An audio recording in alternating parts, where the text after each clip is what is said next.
When Isaiah was written, the principal power in the world was Assyria. It's a great big empire with Nineveh as its capital, and they were cruel, and they were violent, and they were very effective. Assyria was just rolling over kingdom after kingdom after kingdom, and they were leaning on Judah, where Isaiah was pretty hard. And there was this concern that they wouldn't be able to withstand Assyria if Assyria ever decided to fully commit to attacking Judah. It will be Assyria eventually that destroys the northern kingdom of Israel, and Assyria will invade Judah during Hezekiah's reign, and it'll look pretty desperate there. And they're boasting all the time, Assyria is, and if you read through the book of Isaiah, like in chapter number 10, you'll see some indication there where the Assyrians are boasting how they're going to chop down all the trees of Israel, and the trees there stand for the great men, stand for the kings and the nobles and the princes and princesses, the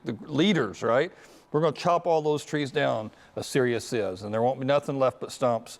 And into that context, Isaiah 11's written. And you really kind of have to read Isaiah 10 and 11 together to kind of get the full grasp of that. But we're just going to look at chapter 11 today.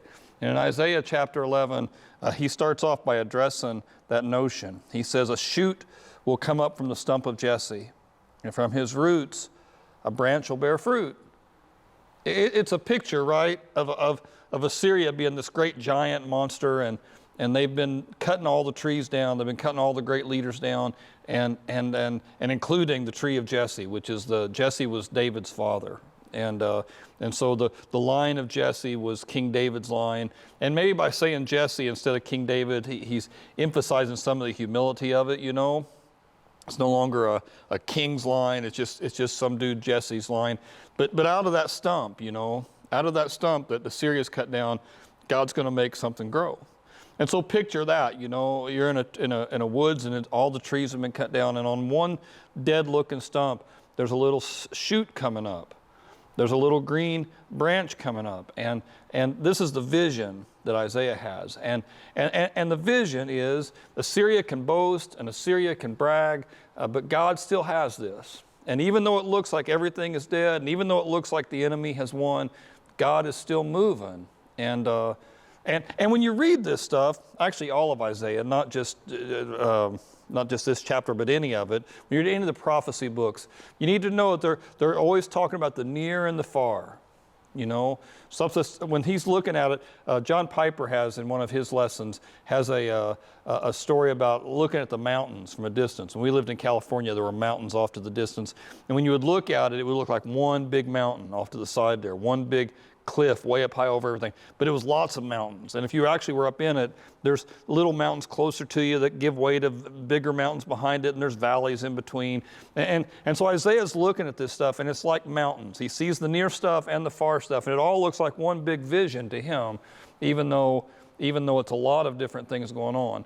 And so in the near, he's telling Israel, or telling Judah, don't give up.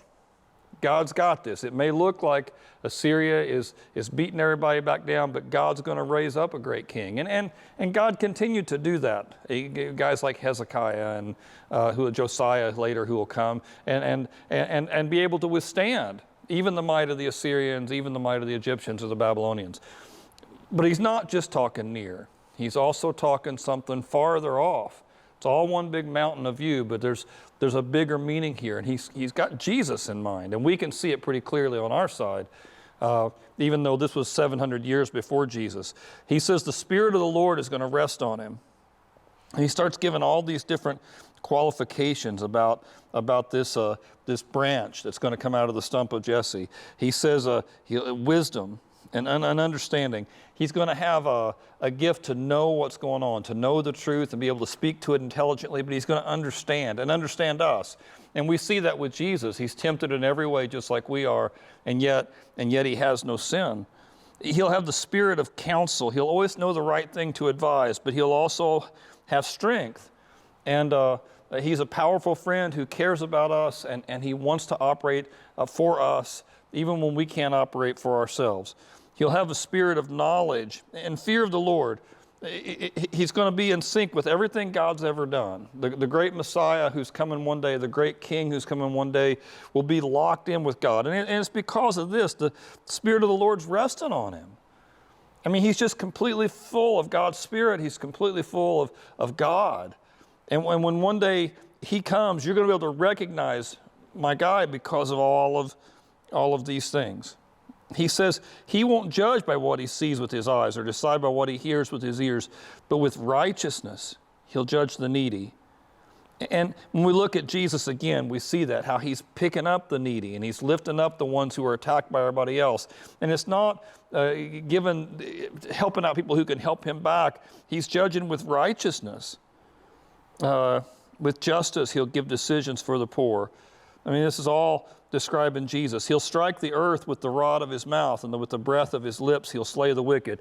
And of course, you can make a joke here about severe halitosis or whatever, but it's not that. It's just the words he says are going to have the power to change things. His teaching. He's going to be a great king. He's going to be strong, but his teaching, the way he speaks, the way he explains himself, the way he articulates his vision, it's going to have an effect. People are going to be changed by the words of this great Messiah. And his righteousness will be his belt, faithfulness the sash around his waist. And then it starts talking about how the world will change around a king like this. The wolf will lie down with the lamb, and the leopard with the goat, and the calf and the lion and the yearling together. And a little child will lead them, and a cow will feed with the bear, and the young will lie down together. The lion will eat straw like an ox, and the infant will play near the cobra's den. The young child can put his hand in a viper's nest. And they won't harm or destroy on all my holy mountain, for the earth will be filled with the knowledge of the Lord, as the waters cover the sea. And so again, that picture of all these dry stumps, and now there's a branch coming out of one, the stump of Jesse, and it's Jesus. But that message he's going to do is going to bring life to all of the dead stumps, all of the broken things. When Jesus starts to teach with this powerful word of his mouth, it's going to affect everything. It's going to bring peace to this world. And now Jesus himself says that his message is going to stir people up first. It's going to divide people first. But that's not the end goal. I mean, one day the teachings of Jesus are going to carry the day. One day the teachings of Jesus are going to be proven to be the right way to live, to be true. He's going to win out. That's what Isaiah says here. And the knowledge of the Lord will cover the whole world like the waters cover the sea. And in that day, the root of Jesse will stand like a banner for all people. Nations will rally to him. His resting place will be glorious. Now, on our side of all that, right, we look back and, well, it's Jesus. Clearly talking about Jesus. And because we have Jesus in our mindset, and we're far down the road about Jesus, we can see pretty clearly, well, that's got to be what he's talking about. But they didn't have that, right? They're still moving forward in time. They've not seen Jesus. They don't know for sure what it is. And a lot of people took Isaiah's words here and said, okay, Isaiah, we see what you're saying here. He's going to bring peace, but he's going to bring peace with the sword, right?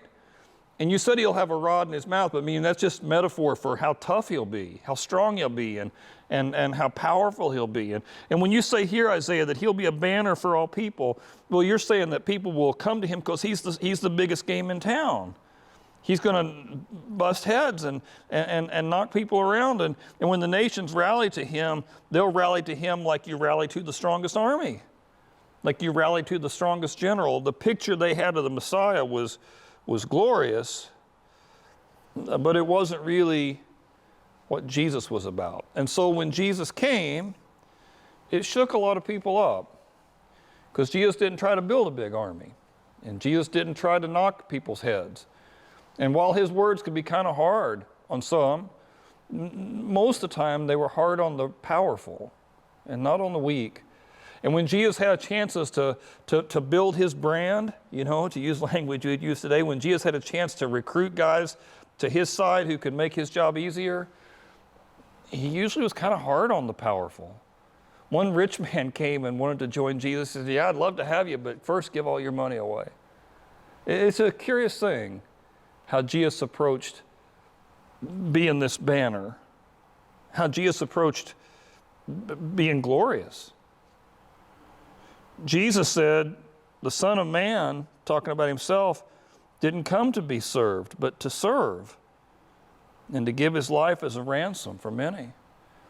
Jesus' intent on being that banner for the nations, Jesus' intent about being the great king was to give more than anybody else, to serve more than anybody else, to lose more than anybody else, and ultimately to lay his very life down for us.